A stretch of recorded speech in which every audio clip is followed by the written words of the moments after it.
পুরুষরা 4টি বিয়ে করা কি নৈতিকতা? আমরা জানি যে ইসলামে পুরুষরা সর্বোচ্চ 4টি পর্যন্ত বিয়ে করতে পারবে, সেই অনুমতি দেওয়া আছে।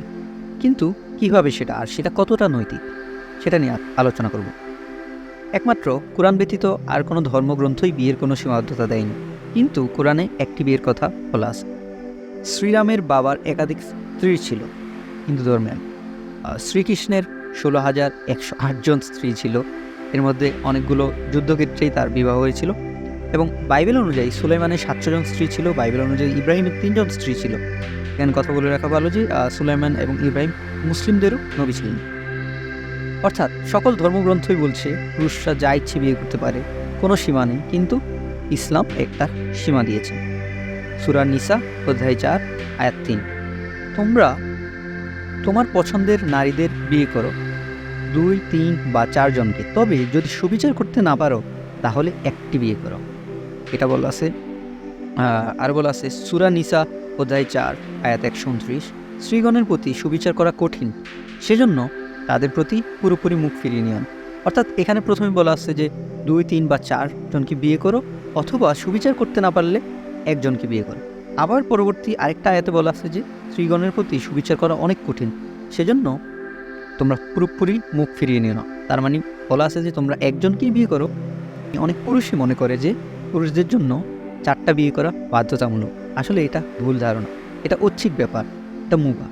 এবং 4 বিয়ে বা একাধিক বিয়ে করে সুবিচার করতে না পারলে তখন সমস্যায় পড়তে হবে। অর্থাৎ তখন স্ত্রীর মনে আঘাত দিয়ে সে তো জান্নাতে যেতে পারবে না, তাই না?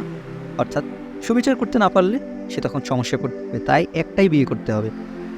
তারপরেও প্রশ্ন থেকে যায় যে ইসলাম কিছু পুরুষকে কেন একাধিক বিয়ের অনুমতি দিয়েছে? লজিকটা কি? ছেলে ও মেয়ে সমান অনুপাতে জন্মালেও এই সন্তানের রোগ প্রতিরোধ ক্ষমতা ছেলেদের চেয়ে বেশি, তাই না? এটা মেডিকেল সায়েন্স দ্বারা প্রমাণিত। আর অনেক ছেলে শিশু মারা যায় অল্প বয়সে। তাছাড়া মাদক, মারামারি বা আরও অনেক কিছুতেই বেশি পুরুষরা মারা যায় পৃথিবীতে। পুরুষদের চেয়ে মহিলাদের সংখ্যা অনেক বেশি পৃথিবীতে। ইন্ডিয়াতে মেয়ে ভ্রূণ হত্যার কারণে কিছুটা ব্যতিক্রম দেখা যায়। শুধু নিউ ইয়র্কে পুরুষদের তুলনায় মহিলা বেশি, প্রায় 10 লক্ষ। মোট আমেরিকাতে 78 লক্ষ, জার্মানিতে 50 লক্ষ, যুক্তরাজ্যে 40 লক্ষ, রাশিয়ায় 90 লক্ষ। উদাহরণস্বরূপ ধরি আমাদের কারো একজনের বোন আমেরিকায় থাকে, আর সেখানে সব পুরুষ একটি করে মহিলা বিয়ে করে ফেলেছে। তারপরও 78 লক্ষ মহিলা সেখানে অবিবাহিত থাকবে বা জীবন সঙ্গীবিহীন। তখন এই 78 লক্ষ মহিলাদের 2টি পথ খোলা থাকবে। হয় এমন একজনকে বিয়ে করবে যার পূর্বেই একজন স্ত্রী আছে, আর নয়তো জনগণের সম্পত্তি হতে হবে।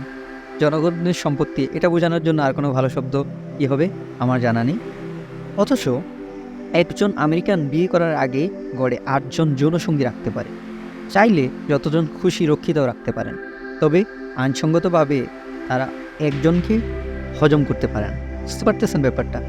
অর্থাৎ কোনো মহিলা যদি আইনসঙ্গতভাবে কারো দ্বিতীয় স্ত্রী হয়, তিনি সকল অধিকার ও সম্মান পায়। আসলে একাধিক বিয়ে তখন করবে একটা বড় ক্ষতি ঠেকাতে ছোট ক্ষতি হওয়া ভালো। ধন্যবাদ।